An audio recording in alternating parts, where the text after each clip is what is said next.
కొన్ని పేర్లు పుట్టవు, అవి పోరాటంతో సృష్టించబడతాయి. అలాంటి ఓ పేరు ప్రపంచం క్రికెట్ గాడ్ అని నమస్కరించింది. అతడే సచిన్ టెండూల్కర్. చిన్న బాలుడి చేతిలో చిన్న బ్యాట్, కానీ హృదయంలో మాత్రం మహాద్భావం. చెత్తబండ్ల మధ్య ముంబై వీధుల్లో ఆడిన ఆ చిన్నోడికి ఒక కల మాత్రమే, ఒకరోజు భారత్ జెర్సీ ధరించాలి. ఎప్పుడు ప్యాడ్లు వేసుకునే అవకాశం దొరికితే అదే అతనికి పండుగ రోజు. ప్రతి బంతిలో, ప్రతి స్ట్రోకులో అతడు ఒక కలను పదే పదే గీసేవాడు. 14 ఏళ్లకే 664 రన్స్ కొట్టి దేశాన్ని ఆశ్చర్యపరిచాడు. కానీ సచిన్ కు అది సక్సెస్ కాదు, అది మొదటి అడుగు మాత్రమే.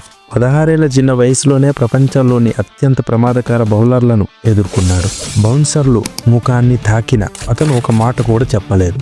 అతని కళ్ళలో ఒక అగ్ని. నేను ఇండియా కోసం ఆడుతున్నాను. క్రమంగా పేరు పెరిగింది, అలాగే బాధలు కూడా. టెన్నిస్ ఎల్బో, బ్యాట్ ఇంజరీ, వేల సార్లు పడిపోయిన శరీరం, కానీ ఒక్కసారి కూడా వంచని మనసు. డాక్టర్లు విశ్రాంతి తీసుకో అన్నారు. సచిన్ చెప్పాడు, ఇండియా కోసం ఇంకా ఆడాలి. స్టేడియం నిండా సచిన్ సచిన్ అని అరిస్తే అతని గుండె మరోసారి కలగలిసిపోయేది. 22 సంవత్సరాలు భారత క్రికెట్ కు అతడు భుజం అయ్యాడు. మొదటి ఓడిఐ డబుల్ సెంచరీ, 100 అంతర్జాతీయ సెంచరీలు, ప్రతి రికార్డు అతని పాదాల దగ్గరే ఆగిపోయింది. మరి చివరికి 2011 వరల్డ్ కప్ అతని కోసం మాత్రమే. భారత్ మొత్తం ఒక్కసారి గెలిచింది. అతడు నాడు దేశాన్ని మోసాడు, ఆ రోజు దేశమే అతడిని మోసింది.